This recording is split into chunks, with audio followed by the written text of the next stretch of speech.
എല്ലാ പ്രിയപ്പെട്ടവർക്കും ക്രിസ്തുയേശുവിൻ്റെ നാമത്തിൽ എൻ്റെ ക്രിസ്തുവിൽ സ്നേഹവന്ദനം. ഒരു പ്രാവശ്യം കൂടെ നിങ്ങളോട് ഒന്നിച്ചായിരിക്കാൻ കർത്താവ് ഒരുക്കിയതിനായി സ്തോത്രം. പ്രാർത്ഥനയും മെസ്സേജുകളൊക്കെ നിങ്ങൾക്കൊരു അനുഗ്രഹമായി തീരട്ടെ. ഇന്ന് പകൽക്കാലത്തെ ചിന്തയ്ക്ക് ആധാരമായി ഒരു ദൈവവചനം വായിക്കാം. 2 രാജാക്കന്മാരുടെ പുസ്തകം 1-ാം അധ്യായം 6-ാമത്തെ വേദഭാഗം നമുക്കിന്ന് പകൽക്കാലം ചിന്തിക്കാം. പ്രവാചക ശിഷ്യന്മാർ വന്ന് ഏലീശ പ്രവാചകരോട് പറയുന്നു, ഞങ്ങൾ പാർക്കുന്ന സ്ഥലം, ഈ സ്ഥലം ഞങ്ങൾക്ക് തീരെ ഇടുക്കമായിരിക്കുന്നു എന്ന് നീ കാണുന്നുവല്ലോ.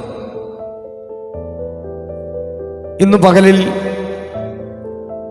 ജീവിതത്തിൻ്റെ മേഖലകളിൽ വിശാലത ആഗ്രഹിക്കുന്ന അനവധി പേരുണ്ട്. എന്നും ഒരു ഇടുക്കമായി തീരാനല്ല പലരും ആഗ്രഹിക്കാറുള്ളത്. ഒരു വിശാലത എപ്പോഴും കാണുവാൻ, ശുശ്രൂഷയുടെ മേലൊരു വിശാലത, തലമുറകളുടെ മേലൊരു വിശാലത, കുടുംബങ്ങളിലൊരു വിശാലത, എനിക്ക് ജോലി മേഖലകളിൽ പോലും ഒരു വിശാലത ആഗ്രഹിക്കാത്ത ആരും ഈ ലോകത്തിലില്ല. എൻ്റെ ശുശ്രൂഷയിൽ കർത്താവിന് വേണ്ടി അധികമായി പ്രയോജനപ്പെടാൻ, സഭയ്ക്കകത്തൊക്കെ വലിയൊരു വിശാലത വെളിപ്പെടാൻ പ്രാർത്ഥിക്കാത്തവരായ ആരുമില്ല.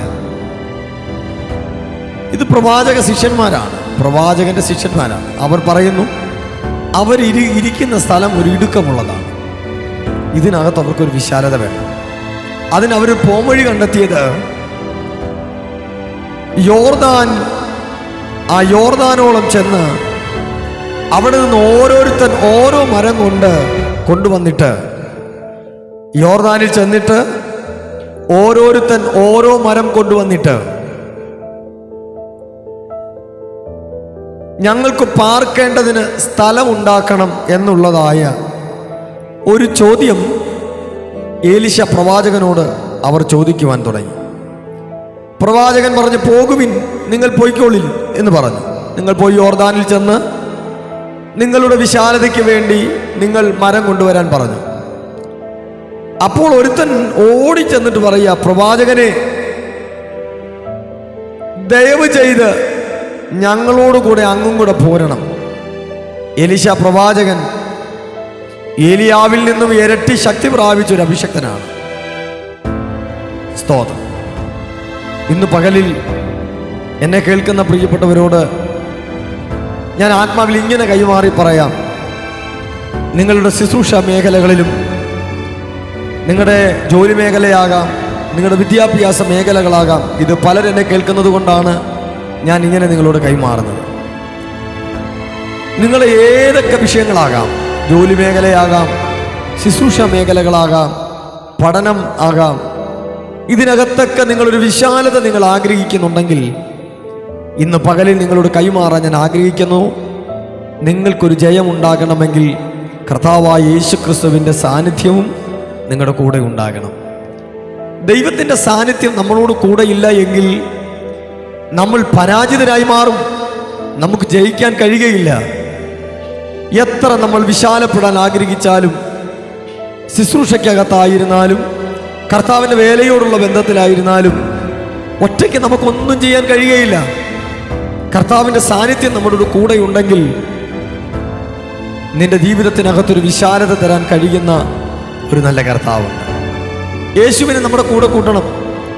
നമ്മൾ പോകുന്ന ഇടങ്ങളിൽ, നമ്മൾ ചെയ്യുന്ന പ്രവർത്തനങ്ങളിൽ, നമ്മൾ ചെയ്യുന്ന ഏതൊക്കെ കാര്യങ്ങളുണ്ടോ, കർത്താവിൻ്റെ സാന്നിധ്യത്തെ നമ്മുടെ കൂടെ വരാൻ, ആ സാന്നിധ്യം നമ്മൾ കൊതിക്കാൻ, ദൈവത്തെ നമ്മുടെ കൂടെ കൂട്ടിയാൽ, യേശുവിനെ നമ്മുടെ പോകുന്നിടത്തല്ല യേശുവിനെ നമ്മുടെ കൂടെ ഉണ്ടായാൽ വലിയ വിടുതലുകൾ നമ്മുടെ ജീവിതത്തിൽ നൽകി തരുവാൻ ഇടയാകും. ഒരു ധനാഢ്യയായ ഒരു കുടുംബത്തിലെ ഒരു പ്രാർത്ഥിക്കുന്നൊരു അമ്മച്ചി ഉണ്ടായിരുന്നു. ആ അമ്മച്ചി ഒരിക്കൽ കൊച്ചുമക്കൾ ടൂറിന് പോകാൻ വേണ്ടി കൂട്ടുകാരൊന്നിച്ച് അവർ ടൂർ പോകാൻ കാര്യങ്ങൾ ക്രമീകരിക്കുമ്പോൾ ആ അമ്മച്ചി കൊച്ചുമോളോട് പറഞ്ഞു, മക്കളെ, നിങ്ങൾ പോകുന്നിടത്ത് യേശുവിനെയും കൂടെ കൊണ്ടുപോകണം, യേശുവും കൂടെ പോകണം നിങ്ങളുടെ കൂടെ, യേശുപ്പച്ചനും കൂടെ കൊണ്ടുപോകും, നിങ്ങൾ പ്രാർത്ഥിക്കുക, യേശുവിന് വേണ്ടി പ്രാർത്ഥിക്കാനൊക്കെ പറഞ്ഞപ്പോൾ അന്ന് ഈ അമ്മച്ചി പറഞ്ഞു, യേശുവിനോട് കൂടെ കൊണ്ടുപോകും, പ്രാർത്ഥിച്ചിട്ടൊക്കെ പോകാൻ. ഈ പ്രാർത്ഥിക്കുന്ന അമ്മച്ചി കൊച്ചുമോളോട് പറഞ്ഞപ്പം കൊച്ചുമോള് പറഞ്ഞൊരു ഡയലോഗ്, ഞങ്ങളുടെ കൂടെ ഇരിക്കാൻ യേശുവിന് സ്ഥലമില്ല, വേണമെങ്കിൽ ആ ഡിക്കിയിലും കാണാൻ പോയിരുന്നോട്ടെന്ന്. ആ ഡിക്കിക്കകത്ത് യേശു ഇരുന്നോട്ടെ. കളിതമാശ പറഞ്ഞതാ. അവര് യാത്ര പുറപ്പെട്ടു പോയി. വൈകുന്നേരമൊക്കെ ആയപ്പോൾ അമ്മച്ചിക്ക് ഒരു ഫോൺ കോള്. ഇന്ന വീടാണോ, ഇന്ന നമ്പര്, വണ്ടി നമ്പർ അമ്മച്ചിയുടെ വീട്ടിലെ ആണോ? അതേന്നൊക്കെ പറഞ്ഞ് ടെൻഷനോട് വീട്ടിൽ വേറെ ആണുങ്ങളാരും ഇല്ലേ എന്നൊക്കെ ചോദിച്ചു. പെട്ടെന്ന് അമ്മച്ചി കാര്യങ്ങളൊക്കെ പറഞ്ഞു. എങ്കിൽ പെട്ടെന്ന് ഇന്നടുത്ത് വരാൻ പറഞ്ഞു. അങ്ങനെ ചെല്ലുമ്പോഴാണ് അറിയുന്നത്, ആ വണ്ടി, ആ കൊച്ചുമോള് പോയ വണ്ടി, കൂട്ടുകാരും പോയ വണ്ടി വലിയൊരു ആക്സിഡന്റിൽ പെട്ടു. ആ ആക്സിഡന്റിൽ പെട്ടപ്പോൾ അതിനകത്തിരുന്ന് എല്ലാവരും തൽക്ഷണം മരിച്ചുപോയി. വണ്ടിയുടെ സീറ്റിരിക്കുന്ന ഭാഗം, ഡ്രൈവിംഗ് സീറ്റിരിക്കുന്ന ഭാഗം മുഴുവനും തകർന്നുപോയി. ഒരു വലിയ നാഷണൽ പെർമിറ്റ് ലോറിയിലേക്ക് ഈ വാഹനം പാഞ്ഞു നിന്ന് ഇടിച്ചു കയറി ഫ്രണ്ട് മുതൽ മൊത്തം തകർന്നുപോയി.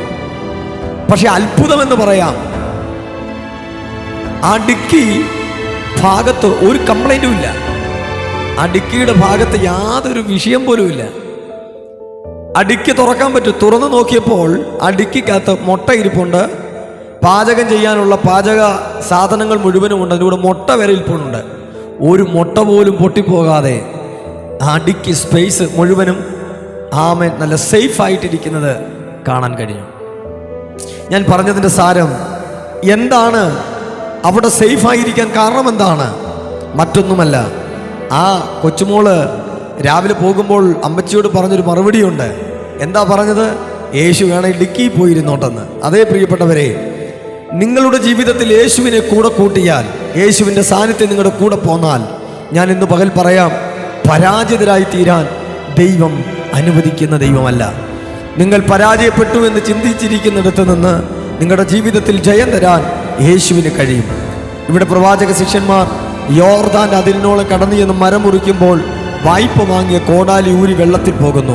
നിങ്ങൾക്കറിയാമോ, പ്രവാചകൻ കൂടെ വന്നതുകൊണ്ട് വീണ സ്ഥലം എവിടെയാണെന്ന് പറഞ്ഞു കൊടുത്തപ്പോൾ കമ്പ് വെട്ടി എറിഞ്ഞു. അടുത്ത നിമിഷം കോടാലി പൊങ്ങി വന്നു.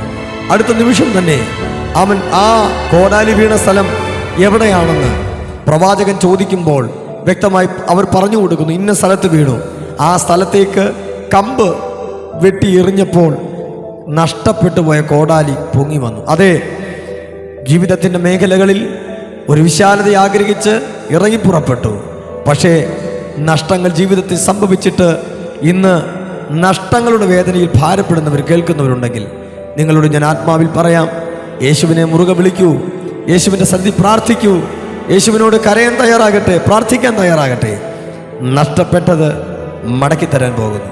നിങ്ങൾക്ക് നഷ്ടപ്പെട്ടത് ഈ നാളുകളിൽ ദൈവം മടക്കിത്തരാൻ പോകും. ജോലിയാണോ നഷ്ടപ്പെട്ടത്? ശുശ്രൂഷ മണ്ഡലങ്ങൾ നഷ്ടപ്പെട്ട ഒരു അവസ്ഥയിൽ ഇരിക്കുകയാണോ? ജീവിതത്തിൻ്റെ സമസ്ത വഴികളും അടഞ്ഞൊരു മണ്ഡലമാണോ? ഇന്ന് പകൽ പ്രാർത്ഥിക്ക്, ദൈവം മടക്കിത്തരാൻ പോകുന്നു. ആത്മാവിൽ എൻ്റെ ഹൃദയത്തിൽ കർത്താവ് പകർന്ന ആലോചന ഞാൻ നിങ്ങളോട് കൈമാറുന്നു. നഷ്ടപ്പെട്ടത് നിങ്ങൾക്ക് മടക്കിത്തരാൻ പോകുന്നു. പരിശുദ്ധ പിതാവേ, പ്രിയപ്പെട്ടവരെ അനുഗ്രഹിച്ച് പ്രാർത്ഥിക്കുന്നു. ദൈവപ്രവൃത്തികൾ വെളിപ്പെടട്ടെ, അത്ഭുതങ്ങൾ സംഭവിക്കട്ടെ. ഇന്ന് പകലിൽ നഷ്ടപ്പെട്ടത് അവരുടെ ജീവിതത്തിൽ മടങ്ങി വരട്ടെ. ദൈവത്താൽ അനുഗ്രഹിക്കപ്പെടട്ടെ. വിടുതലായി മാറും യേശു ക്രിസ്തുവിൻ നാമത്തിൽ തന്നെ. ആമേൻ. ഈ വചനങ്ങളാൽ ദൈവം നിങ്ങളെ അനുഗ്രഹിക്കട്ടെ. അതെ, വിശ്വസിക്കുക, നഷ്ടപ്പെട്ടത് എന്തായിരുന്നാലും മടക്കി തരാൻ പോകുന്നു. ദൈവം നിങ്ങൾക്ക് വേണ്ടി അത്ഭുതം ചെയ്യും. God bless you. Thank you very much.